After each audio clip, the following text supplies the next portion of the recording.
અલે આ હવારની દવા ખાધી હે ને ત્યારનું માથું ભારે ભારે લાગે. હવે એમાં દવાનો શું વક કાઢે છે? તું અમે પહેલેથી જ માથા ભારે છે.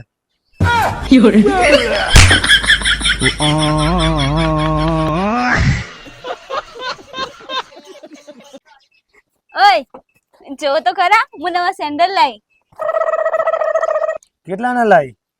એક દુકાને ગઈ હતી ને તો એને મને 220 કીધા. મેં એને કીધું કંઈક તો ઓછું કરો પણ એને ના પાડતી હતી. બરાબર. પછી બીજી દુકાને ગઈ ને તો એને આ સેન્ડલના મને 300 રૂપિયા કીધા. તો પછી મેં એને કીધું કંઈક તો ડિસ્કાઉન્ટ આપો તો એને મને 50 રૂપિયાનું ડિસ્કાઉન્ટ આપ્યું.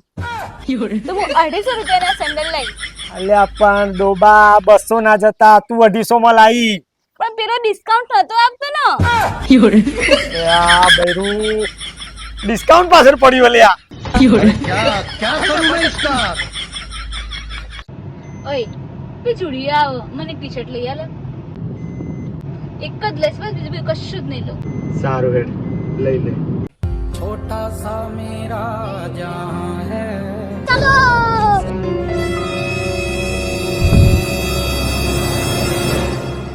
अरे देवा ये गड़बड़ है बाबा.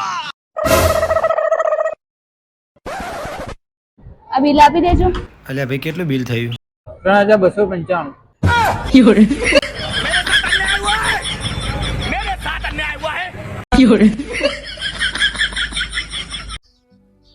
કાજલ હવે આપણા આ બધા ઝઘડા બંધ કરવા પડશે હો. હું જ્યાર સોજે આવું ત્યારે બસ તારું મોઢું ચડેલું જ હોય છે. હવે આ ઝઘડા ક્યાં સુધી કરવાના આપણે? મને એમ થાય છે કે હવે ઝઘડા નહીં કરવા. વાતમાં કશું હોય નહીં.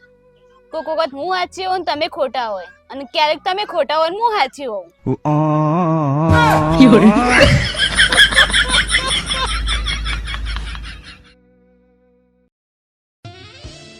કાજલ હા બોલો. તને ખબર હા કે તું મારી જિંદગીને સ્વર્ગ બનાવી શકે એમ છે? એ કેવી રીતે? તારા પિયર જઈને. अबे साले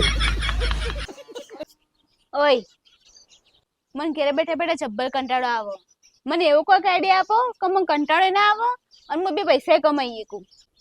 તે અત્યારે તો સ્કિલનો જ જમાનો હોય. તારી સારામાં સારી જે આવડત હોય ને એના પર તું કામ કર અને પૈસા કમાય. પણ તમારી જોડે ઝઘડો કરવાના મને કોણ પૈસા આપશે?